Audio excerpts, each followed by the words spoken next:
La prière de Moussaf de Rosh Hashanah. Le Moussaf des 2 jours de Rosh Hashanah a une structure particulière, se distinguant ainsi de toutes les prières de l'année. Elle est en effet formée de 9 bénédictions centrales, donc de 3 parties médianes au lieu d'une seule. Elles portent 3 noms. La première partie s'appelle les Malchiyot ou Malchuyot, royales. La seconde série s'appelle les Zichronot, les souvenirs. Et la troisième s'appelle les Shofarot, pluriel de Shofar. Chacune de ces parties se compose d'une série de versets se rapportant à la signification de chacune d'elles. Il y a chaque fois 3 versets de la Torah, 3 des psaumes, 3 des prophètes, et pour finir enfin, un verset de la Torah. Point. Les versets de Malchuyot sont inclus dans la bénédiction appelée Kedushat Hayom. Il n'y a pas lieu de terminer la bénédiction en question par une formule spéciale, car la formule de Kedushat Hayom, le Rosh Hashanah, consiste à proclamer le règne de Dieu sur toute la terre.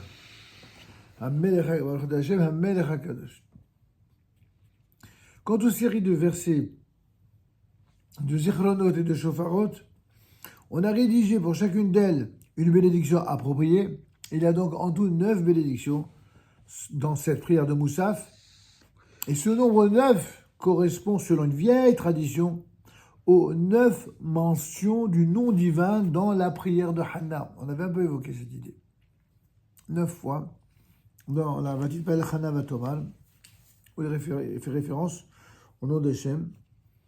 On voit la référence également dans le prophète de Samuel, le premier livre de Samuel, au chapitre 2, versets 1 à 10. Le Talmud nous apprend, dans Maseret Brachot 29, que le jour de Rosh Hashanah, Dieu s'est souvenu de Sarah, Rachel et Hanna pour leur accorder la maternité. Elles étaient toutes les 3 stériles et toutes les 3, Akadosh Baruch Hu les a pris en grâce le jour de Rosh Hashanah. Aussi ferons-nous une bénédiction particulière dans la prière de Rosh Hashanah avec chacune des 9 invocations de l'Éternel par lesquelles Hanna a exprimé sa reconnaissance au Créateur pour avoir été entendue, notamment pour la fameuse maternité. Dans la série des Malchuyot, nous proclamons que l'Éternel créateur de toutes choses, est aussi le maître absolu de sa création, et nous déclarons vouloir nous soumettre au joug de son règne. Dans la série des Zichronot, enfin, nous proclamons que le Créateur se souvient de tous nos actes. Ki zocher kol hanishkachot ata. Car, c'est ce qu'on proclame, tu te souviens de toutes les choses qui sont oubliées. Ils sont peut-être oubliées par toi, moi, par l'autre, mais lui, il n'oublie rien. Rien. On ne va pas l'embrouiller au bon Dieu. Nous proclamons que le Créateur se souvient de tous nos actes, nos moindres faits et gestes, publics ou intimes, même, comme le dit le c'est quelqu'un qui se planque dans le noir, et alors, il peut se cacher de Dieu, parce qu'il peut se cacher du regard divin. Quelqu'un qui a la croyance en Dieu, la foi, voulais-je dire, en Dieu, il ne peut pas raisonner comme ça. Donc, nous proclamons que le Créateur se souvient de tous nos actes, que absolument rien ne lui échappe et qu'il décide pour chaque créature, selon ses mérites évidemment, eh bien, de se montrer bienveillant. Aussi invoquons-nous le mérite de notre ancêtre Yitzhak dans la formule finale de la bénédiction.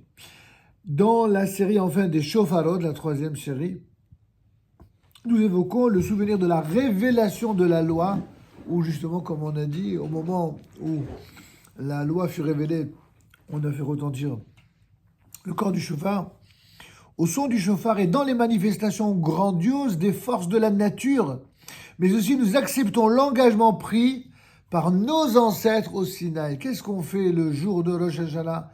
On réactive d'une certaine manière, on réaffirme avec ferveur l'engagement pris par les enfants d'Israël au pied du mont Sinaï. Mais nous acceptons donc cet engagement et nous exprimons aussi la certitude de la délivrance totale du peuple d'Israël au son du juste Mashiach, le fameux grand chauffard, le chauffard Gadol. Chacune de ces trois parties, elle est construite sur le même modèle, à savoir une introduction solennelle dont l'origine remonte à l'époque talmudique. Celle des Malchouyot est devenue par la suite la prière finale, le fameux Alenu, les Shabbat, récité à la fin de chaque office. Puis les 10 versets tirés des trois parties de la Bible, et enfin la formule finale appropriée. Voilà, tout ça pour se souvenir que c'est en quelque sorte des éléments mnémotechniques pour nous souvenir de quelle manière il convient de s'adresser à Dieu pour ce jour de Rosh Hashanah.